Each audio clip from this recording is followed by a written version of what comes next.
What's going on, guys?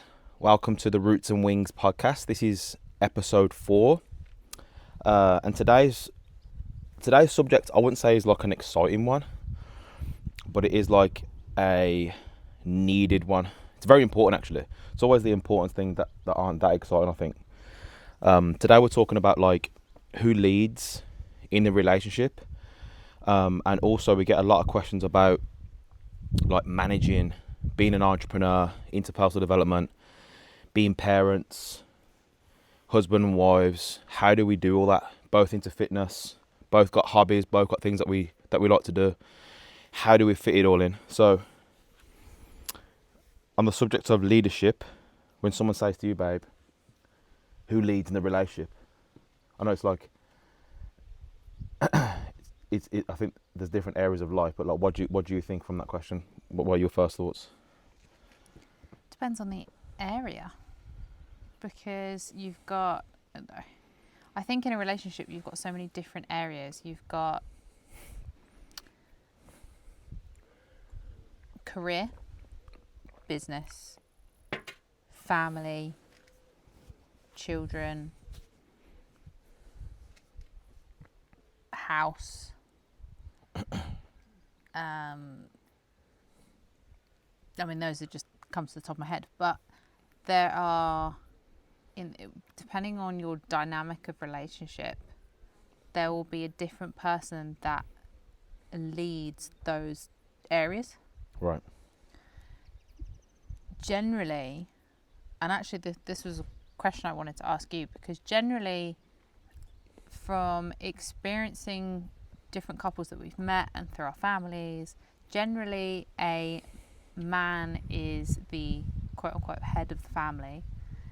And I think if we then go back to the whole Adam and Eve days, Adam was the head of the people at the time, and Eve was made to support and be a multiplier of the couple and the family as a whole that was coming, if you think about it. Does that make sense? So when we then think about where we are now, I think our cat's walking over. The cat's doing something. I can hear him doing something. We are literally in our back garden, so anything can happen.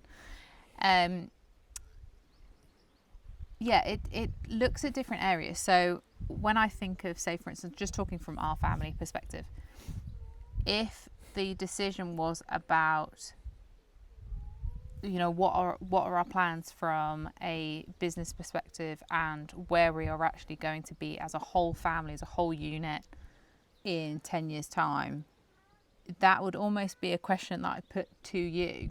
Mm-hmm. Obviously, it would be a discussion and I would have a say, but I look to you as, where are we going as a unit? Yeah, because I think, like, especially our situation, I'm going to be actually the one that goes ahead and, like, executes. Mm-hmm. Do you know what I mean? Yeah. So, and in order for the execution to be successful, I need to be fully sold and passionate about what I'm doing. Mm-hmm. Because you could say, oh, well, I think you'd do better in this career path. But, and if, like, I tried this with property. I tried property. Mm-hmm. I remember it just wasn't, I knew, oh my gosh, she's got a mouse. That's why our cat's just brought us a mouse. I knew that now's a bit different. Now's a little bit different because I'm at a different stage. But in the beginning, I needed something that I was going to actually fall in love with, Mm-hmm. and actually do. Like, it's not a chore. Do you know what I Mm-hmm. mean? So I think that's definitely true. Like, obviously, we still discuss it, and I like to bounce ideas off of you, and you obviously see things that I can't see. But essentially, because we're very different in the fact that, like, I'm very out there. I'm very, like, on social media. You know what I mean? I'm good. I like selling. I like talking in front of crowds on group Zoom calls, stuff like that. I love talking to people. Mm-hmm. Whereas you're actually quite impatient with people. Generally, I found, especially in business, which is not, you know what I mean. But, like, you're patient in other areas as well. Mm-hmm. So yeah, 100%. But, like, you just mentioned about, I think a lot of families that we see, the man sort of leads. I've actually witnessed the opposite. actually. What do you mean? So I think the successful people that we meet, the man's allowed to lead in that, allowed to lead. The people that we see struggle, which is actually a lot more, by the way, obviously, the 97%, I actually see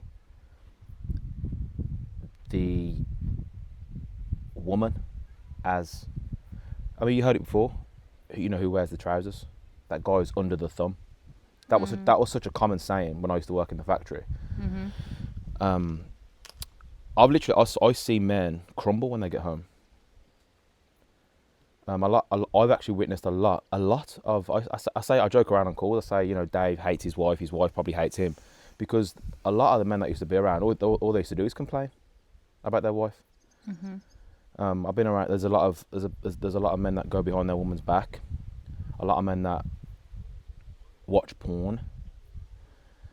And the reason why that happens is because there's not enough courage and backbone in the household to have an adult conversation with their wife. I don't think personally that, unless porn's like your thing, I'm talking about, you know, this area, like, I don't think the man should be doing that, and that's actually should be a sign that you guys need to do some work on. Do you think it's a lack of something? Yeah, I think you guys need to do some work on, like, because if you've got a partner, like, what do you need porn for?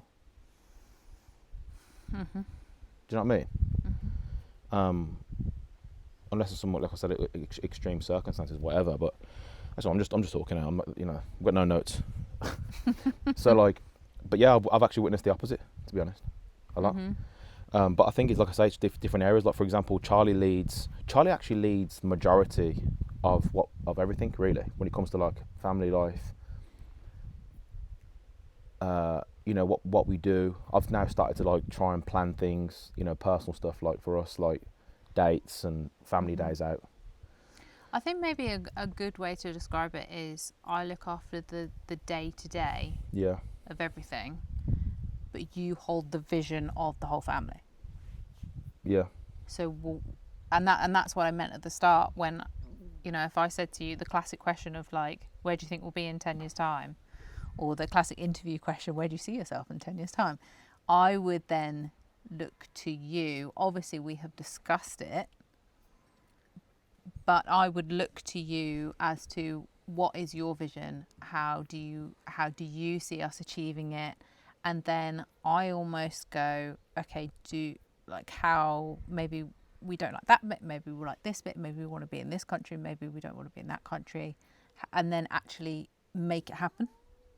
And put things actually in place. Yeah, it's like earlier we sat in Salcombe, didn't we? And I said, like, no, 5 years ago we were sat over there, and now, you know, we're sat here with where we live and kids, married and that. Where do you think we're going to be 5 years' time from now? You know, even if we just half the progress that we've had over the last 5 years, we're going to be in an amazing position. But I think we've naturally categorised, if that's the right word, our lives. So, for instance, when it comes to the house, you know that's under my wing, if you like. So we have a cleaner, we have a gardener, we have a nanny. I organise them all, like when they come round, when we need them. Maybe we don't need them this week, we need them that week. Getting things ready for when people visit. Have we got everything that we need in the house? The decor, the colour scheme, everything. Because essentially, that means more to Charlie than it does to me. To be honest. Do you know what I mean? Like, it's not really, what colour the living room is, I mean, as long as you like the colour of the living room, I'm good, to be honest. It does, do you know what I mean? And often that goes back to as well, like if you walk into again, this is a generalisation, but if you walk into a man's house and it's just a man, like a bachelor pad, classic bachelor pad, it's very, not really that much colour, there's no flowers, it's functional. Yeah. It looks good. It's practical. Yeah, it's practical. But then if a woman then moves in, you've got pretty flowers in there, you've maybe got a few diffusers, it smells nice, you've got some nice cushions, like the classic woman's touch. Yeah. And that often stems from because we've got within us to make a house a home. Mm-hmm. So we're just looking at what are our actual strengths, and this is going to be different for every different couple. Yeah. But what are our actual strengths, and what do we naturally move towards? Mm-hmm. And also when it comes to like the children, for example, I actively look and I love looking for new things for them to do. Yeah. Whereas if we're maybe having a family day, often you will then ask me, like, what are we doing with the kids? Because I may have planned a class for them or found this new activity for them to do, and then we go and do it together. Yeah, it's more of a like spare in the moment thing for me. Like just order 2 Eagle Piggles, a book. You know, sometimes when in Dexter, like it's more like spare in the moment sort of things. Mm-hmm. Whereas you obviously plan ahead, because my planning ahead is all to do with business, making money, health and fitness, what I look like, what I fit. You know what I mean? Like it's all about, because I know that I have to. Like I did a post today about it saying, if you want to live a happier life, focus on serving others. Because most people that are depressed, anxious, struggling, they just all they think about is themselves, like all the time.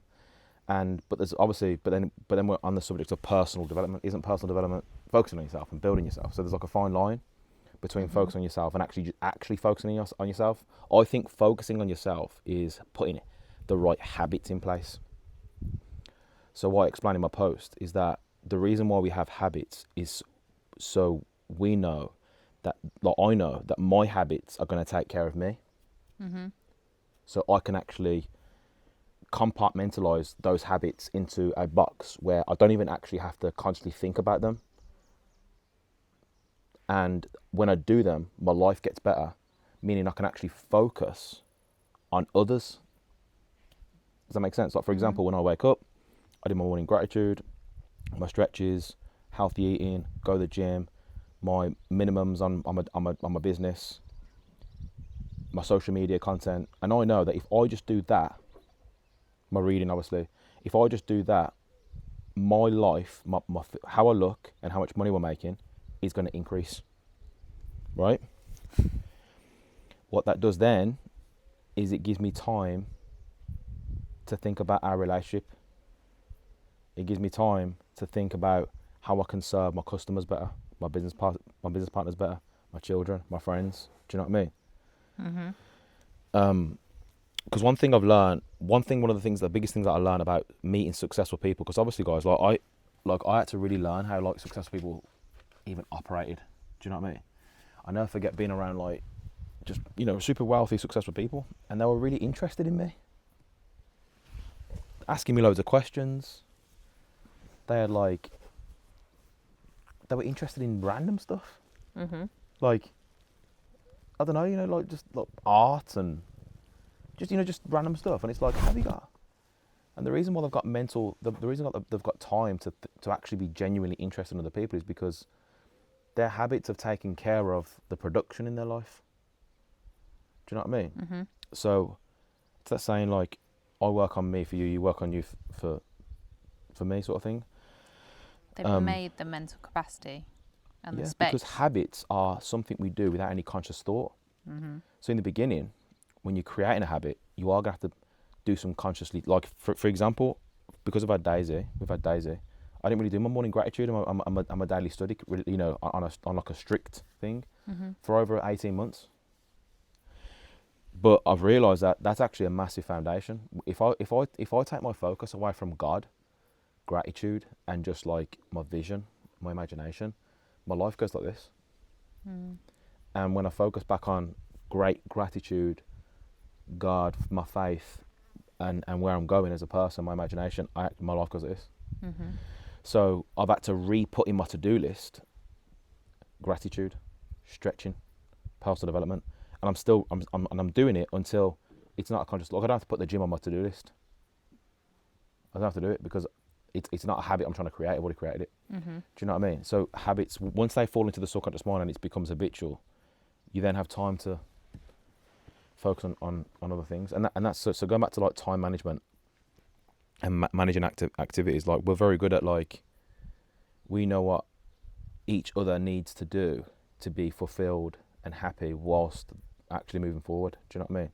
Mm-hmm. Like this, yeah, I think yesterday I had a conversation. Hey babe, like I need your help on this day, this day, this day, this day, because I've got this appointment, this horse riding, blah, blah, blah, blah. And I'm like, you're perfect. You know, you let me know the start of the week so I can pencil it in. Mm-hmm. And we're good to go.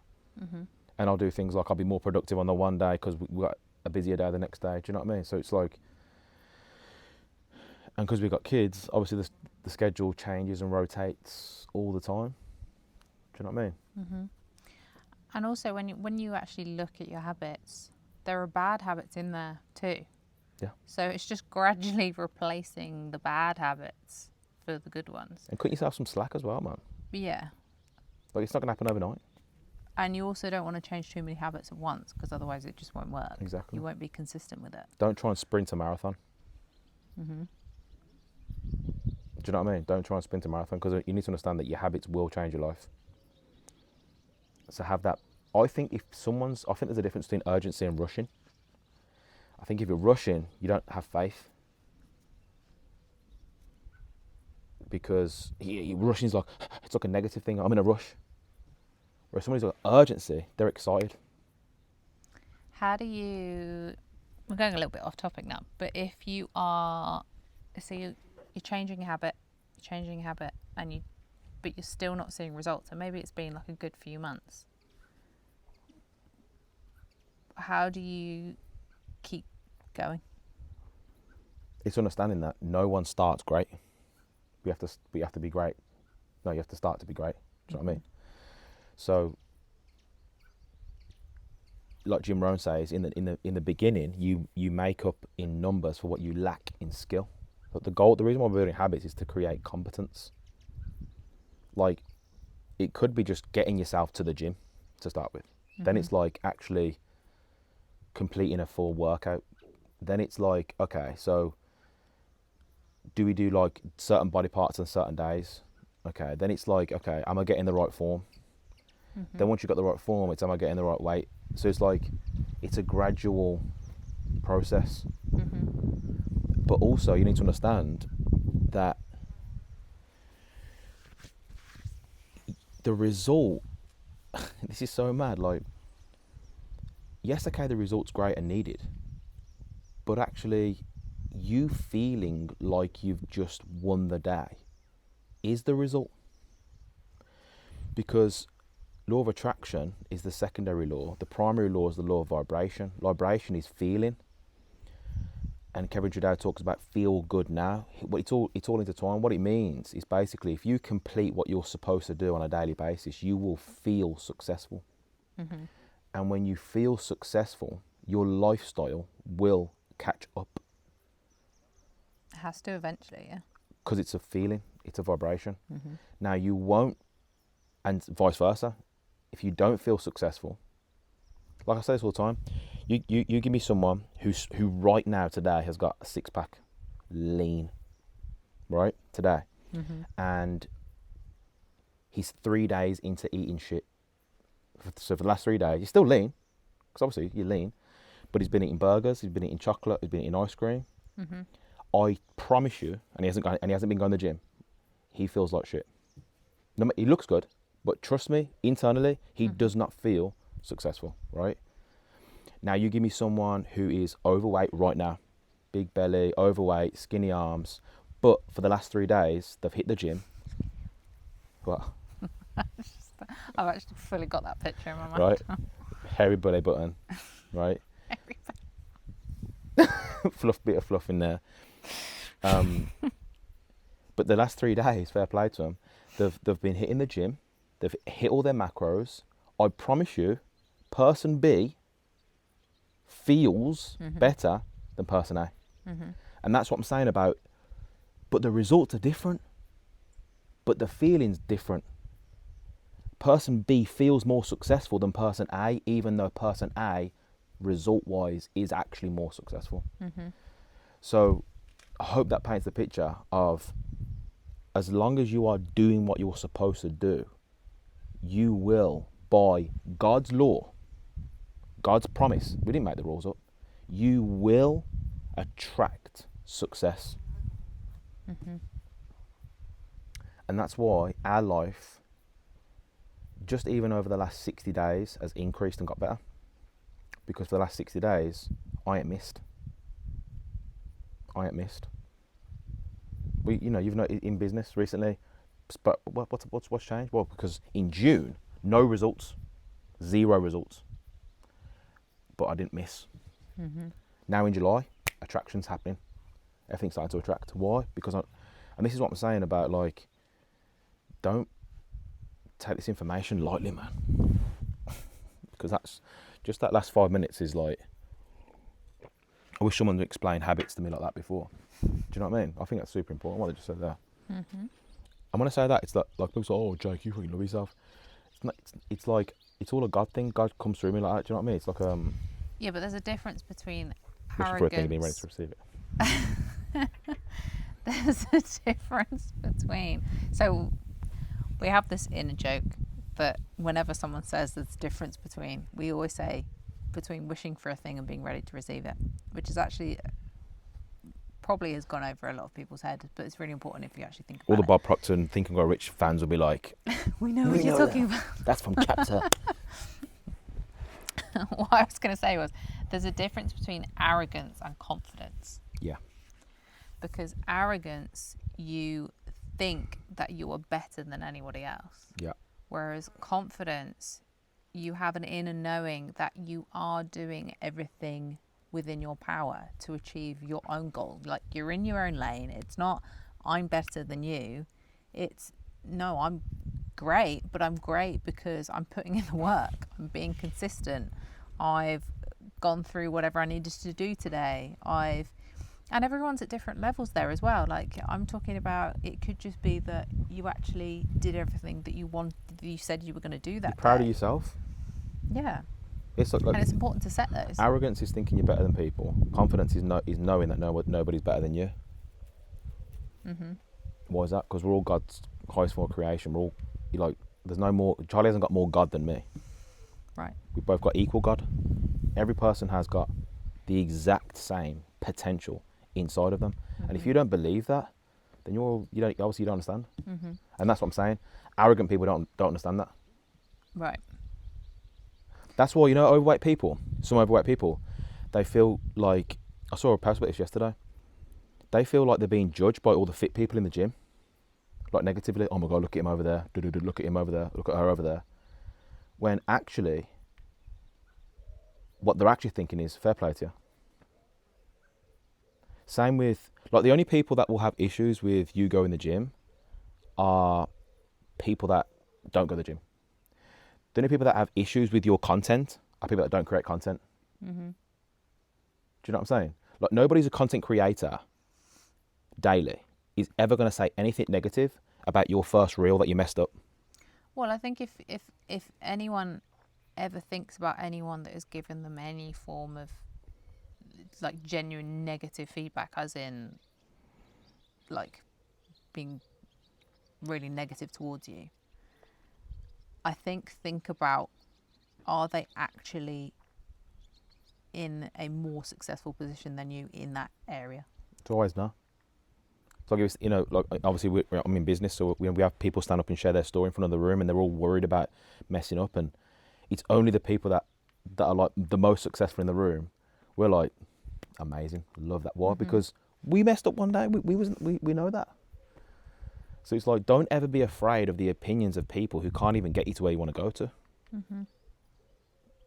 We're worried about, I think Alex Hormozy says, poor people stay poor because they're afraid of the opinions of other poor people. Doesn't even make sense. Fat people stay fat because they're afraid of the opinions of other fat people. But also, so bringing up the habits is a good side to kind of tie it back to, because obviously we're talking about leadership. Habits are a great way to actually, because first of all, you've got to lead yourself in your own life, and habits are the best way to do that.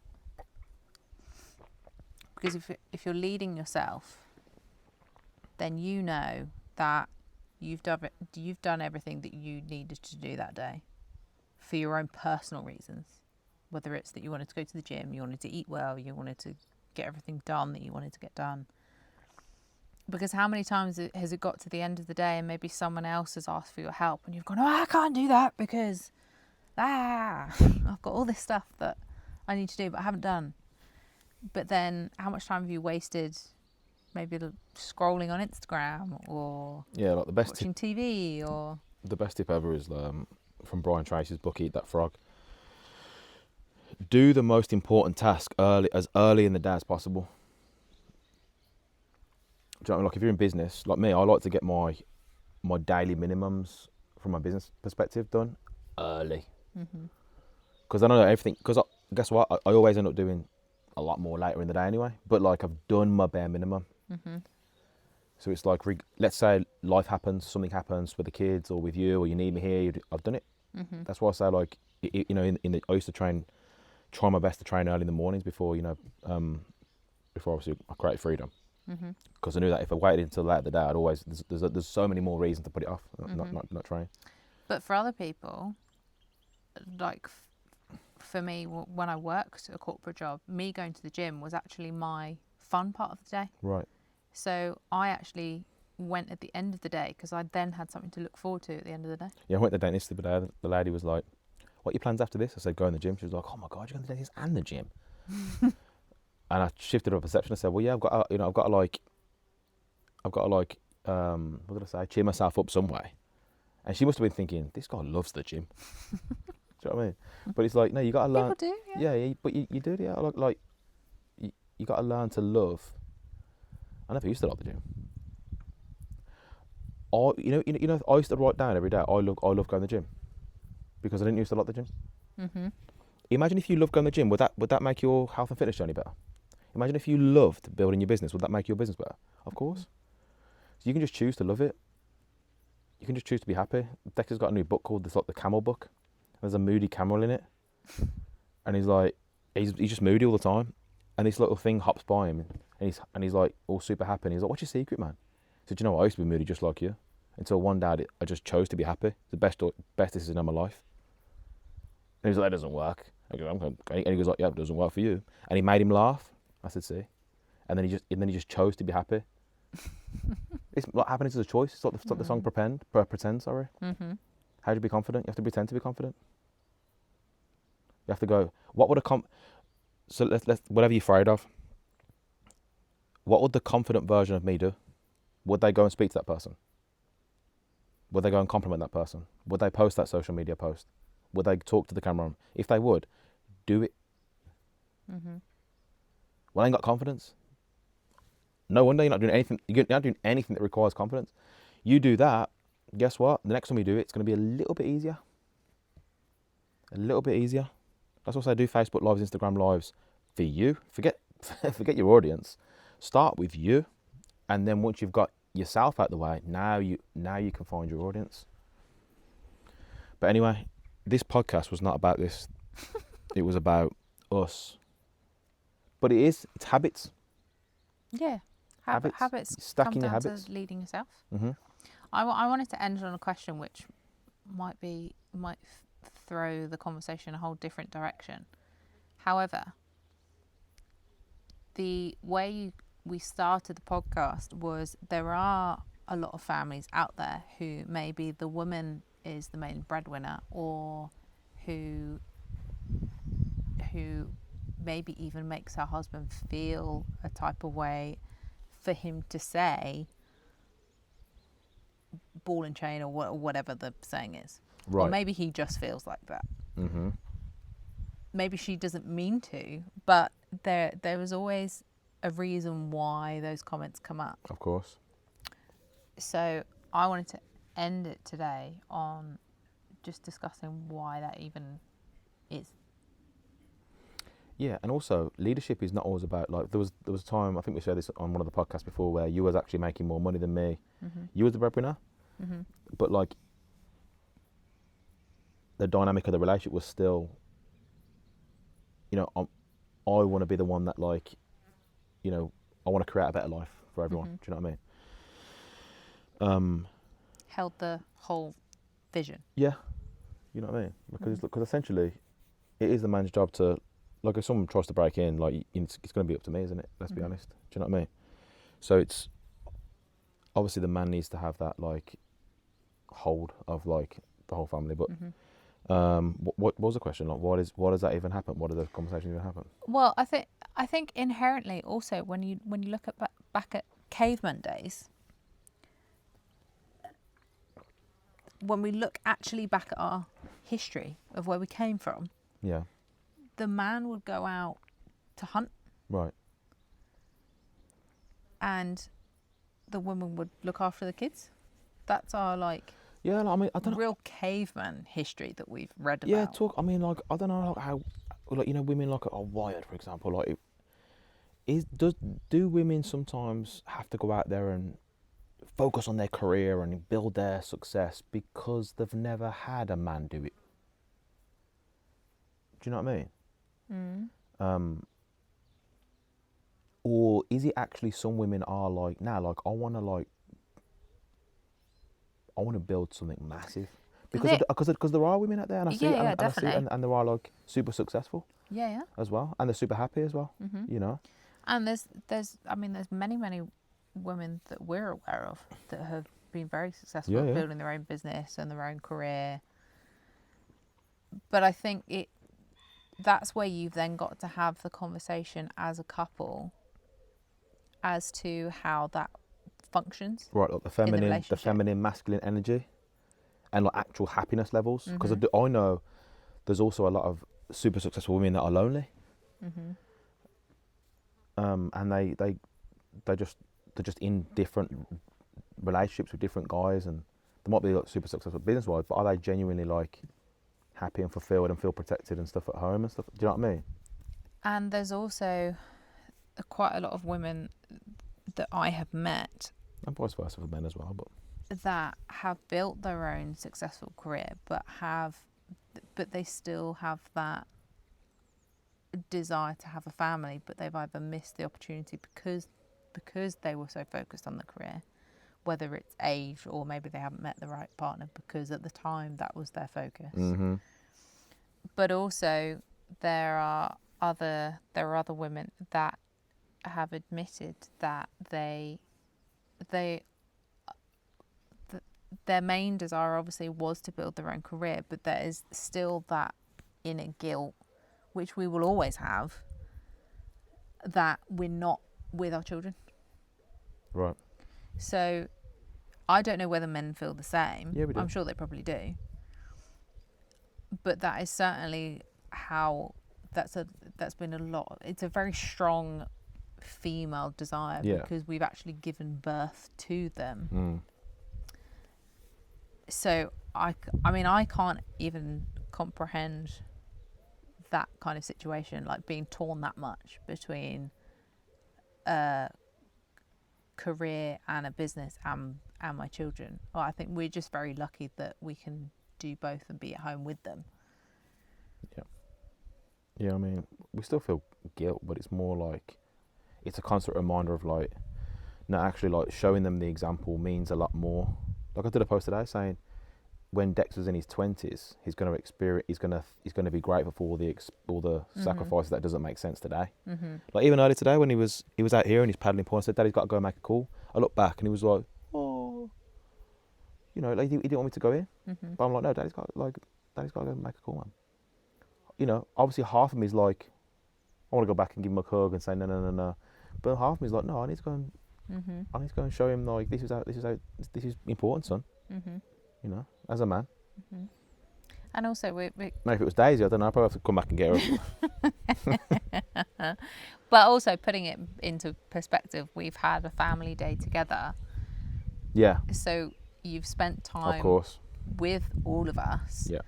But also he does need to be aware that things cost money. If you want a nice house, it costs money. If you want nice toys, it costs money.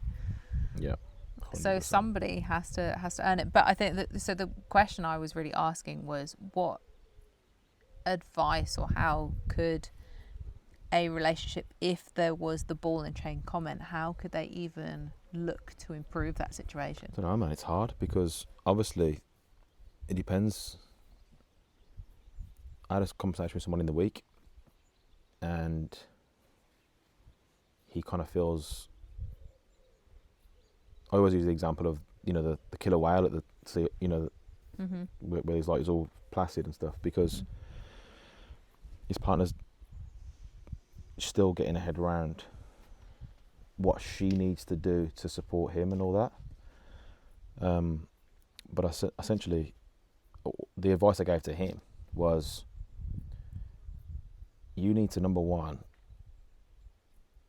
be the best version of you. Number one. Like, I took him for a haircut, for example. Hit the gym, bro. Haircut. Do your money making activities. But also treat her like how you'd like to be treated, essentially. It's all about breaking the cycle. Yeah. Because I think you can't change people, but what you can do is you can change you and how you respond and how you act, and you can look for the good. And I think that's the best thing to do, because then they're either gonna like that and grow into your new level of standards and expectations, or you're going to find out very quickly that the relationship's not compatible. And in those conversations, it is literally a make or break conversation. It's like, you know, here's what I want, and unfortunately, if these habits aren't maintained, this isn't going to happen. So these habits have to happen. And it's like, now you've got that information, what's the solution for that? And then it's down to the other person, male or female, to respect that. You get that? So like, because it's the same. Like, you can't have goals here that habits don't align with. So if you've got a goal of creating, let's say, financial freedom, you have to have certain habits, and if they're not met, that ain't gonna happen. So you might as well quit whatever you're doing. You might as well quit. No point. But also, when we're looking at the whole cycle of everything, at some point, someone, like you said, someone has to break it. So if you were maybe stopping me from doing something, or okay, make it an easy example. If you were in a mood, then that got me in a mood. Well, we're just going to keep going around in a mood. Like, at some point, someone has to either apologize or stop being happy or change their demeanor, because otherwise you're just going to keep going around on a negative cycle. Yeah. Like, we have conversations sometimes, and you'll say something, and then, or I'll say something, and then, you know, you take yourself off, or I take myself off, just to calm down, chill out, and then come down and break the cycle. Do you know what I mean? Like, like I said to him, I said, like, you need to first of all show yourself, because the last thing you want to do is sit down and have a conversation, and then you ain't changing, because now you just create friction for no reason. So first of all, you need to decide that you're going to win first of all and become a winner, and you need to stick to those winning habits for at least 30 days before you can even expect your partner to jump on board. People say, oh, well, she doesn't believe me. No, surprised. You ain't done nothing with your life to this point, bro. You can't. Look, I wouldn't believe in you. You don't believe in you. So if you don't believe in you, but you expect her, come on. So you have to, like, win yourself. That's what I'm saying. Oh, I forgot I was going with this. Where did they even start? But it leads back to, again, the whole habit situation. If you can't lead yourself in the first instance, how do you even expect your partner then to let you lead in the relationship? Yeah. It's like if you've got habits, like, one of the habits that I've got, that I've implemented recently, is making you a cup of tea every morning. And regardless of what happens in our relationship, that's a habit that I've done, that I've decided. Do you know what I mean? So, like, and I think where people go wrong is they'll stop that because of something that happened, whatever, a little fight, a little disagreement. They'll stop that habit, and then it becomes a downward cycle. but I think just that little gesture shows you maturity. I still want to recuperate. I want to get things rocking and rolling again. I still, you know what I mean? Mm-hmm. I think it's just little thing. I think that's just an example. Mm-hmm. It could be anything. But like, I think when it's like tit for tat, like no, oh, she's not gonna, I'm not gonna, I'm not gonna, he's not gonna. So it's like, no, you need to hold a standard, mm-hmm. and not be all emotional, Mm-hmm. and then actually, yeah, like have a conversation. Do you know what I mean? Mm-hmm. Well, it again goes back to It's not easy, by the still way. doing it when you don't feel like it. Yeah. That relates to everything. I know. If you're trying to build a habit, a new habit, which is opposite to a bad habit that you've been doing, there are going to be times where you're going to have to do it when you don't feel like it. Especially if you're changing it from a bad habit to a good habit. Mm-hmm. So I think it's been a good chat, because it's not really gone the way that I think we thought it was going to go. But actually, you do really have to figure out how you're leading yourself first, and really looking at all your different habits, good and bad. How can you change the bad ones into good ones? Yeah, it's so funny. The conversation was about leadership and who leads in the relationship. And it turns out we both have to lead ourselves, Right. and only then Right. can there be even a qualification to lead anyone else. Mm-hmm. So yeah, good episode. Guys, as always, we ask if you liked it, please share it. Organic growth, that's what we're going for. Super exciting times. Appreciate you all. Roots and Wing podcast. Let's go.